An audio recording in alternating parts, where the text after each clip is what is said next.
For a more complete story of the beaver, why not contact the Canadian Wildlife Service in Ottawa? Oh, so what's your name and your badge number? My name is Officer Womsey. Womsey? Okay. 1948. You know, almost everyone seems to be interested in the police. No matter where they are, they'll rubberneck to see what's going on.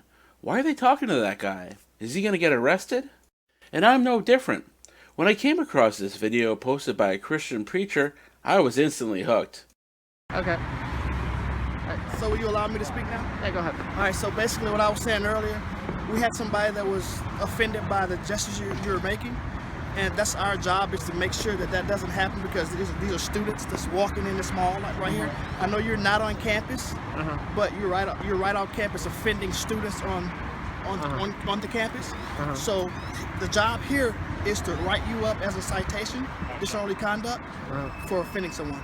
I'm sorry, officer, could you repeat that? I think I heard something stupid. Does freedom of speech protect offensive speech? Does freedom of speech do what? Protect offensive speech? It doesn't matter if freedom of speech. Someone was offended. That's against the law. I don't want to argue with you. Okay. It's against the law. I'm sorry, can you say that again? It's against the law to offend somebody? Yes. Wow. Just wow. Okay. So, why? I mean, I thought freedom of speech was to protect. I gotta get your ID, man. I mean, I don't mind you doing the camera, but you have to work with me like I'm working with you. So, could you give me your ID, please? I gave you And my what specifically information. was that was offensive? Can I have your ID, sir? Yeah, sure. So for me, there's two ways you can go about this. Now, the preacher is obviously in the right, so he has no problem giving up his ID and getting a ticket and making a huge issue out of it. Hell, I'd probably do the same. But deep down, I'd really like to say, fuck you, officer. You're gonna have to physically restrain me to get my ID, because I have committed no crime. Learn your fucking laws, asshole. I told you the words earlier. I said that you use anus. I said that you were offending the sorority. Well, that could be a biological class, right? It's fine. Well, anus is a penis. That's also a biological word. I understand. So would you be? Well, just work with me like I'm working with you. Can I get your ID? I'm happy to work, and I thank you. No problem. He said anus? Well, this changes everything. Is there a way you'd like me? What were the words you'd recommend? Biological words. What would be the suggested words I should use next time? I can't tell you what to do, sir. I don't know what You should have said bum poopy hole. your goal here. Well, I know I would think. I know that you I offended want someone, and I'm Okay. just doing my job. Well, I would okay? like to thank you for protecting my freedom of speech, but I don't know if that's what you're doing right now.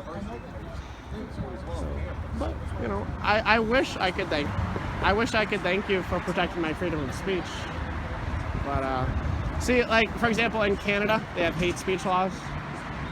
Also Australia. But I'm very proud of America that they have these freedom of speech laws that protects offensive speech. Because there's no point in having a freedom of speech law if it doesn't protect offensive speech. Let's see what someone who is far more eloquent than I or the preacher has to say on the matter. A short refresher course in the classic texts on this matter, which are John Milton's Areopagitica being the great hill of Athens for discussion and free expression, Thomas Paine's Introduction to the Age of Reason, and I would say John Stuart Mill's essay on liberty, in which it is variously said, I'll be very daring and summarize all three of these great gentlemen of the great tradition of especially English liberty, in one go. What they say is, it's not just the right of the person who speaks to be heard. It is the right of everyone in the audience to listen and to hear.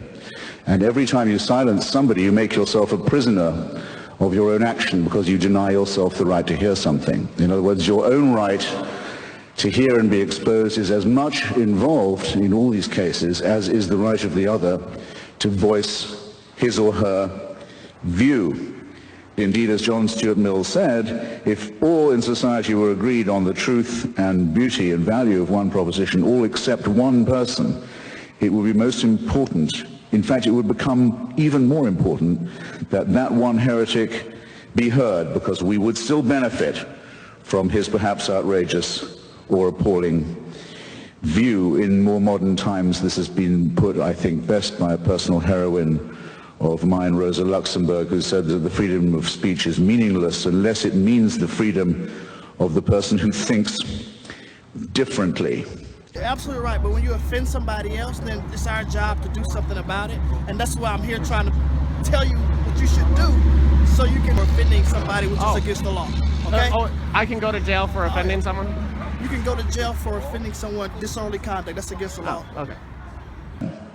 Bear in mind, ladies and gentlemen, that every time you violate or propose to violate the free speech of someone else, you, in potentia, you're making a rod for your own back, because the other question raised by Justice Oliver Wendell Holmes is simply this: who's going to decide?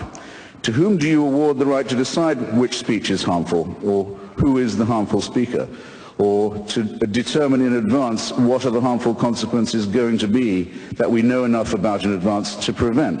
To whom would you give this job? To whom are you going to award the task of being the censor? Isn't it a famous old story that the man who has to read all the pornography in order to decide what's fit to be passed and what is fit not to be is the man most likely to become debauched? Did you hear any speaker in the opposition to this motion, eloquent as one of them was, to whom you would delegate the task of deciding for you what you could read?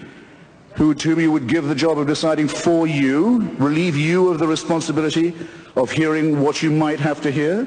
Do you know anyone? Hands up. Do you know anyone to whom you'd give this job? Does anyone have a nominee?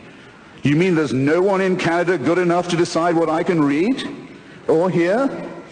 I had no idea. But there's a law that says there must be such a person, or there's a subsection of some piddling law that says it. Well, the hell with that law then. It's inviting you to be liars and hypocrites and to deny what you evidently know already. Offensive speech requires the greatest protection under the law, and it's sad to see institutions like the University of Texas, supposed institutions of learning and thought, turning their back on freedom of speech. How can we truly learn to come to a conclusion if we're not permitted to access all thoughts, all viewpoints? Thanks again for watching. If you liked the video, please share, comment, or subscribe. Have a good one.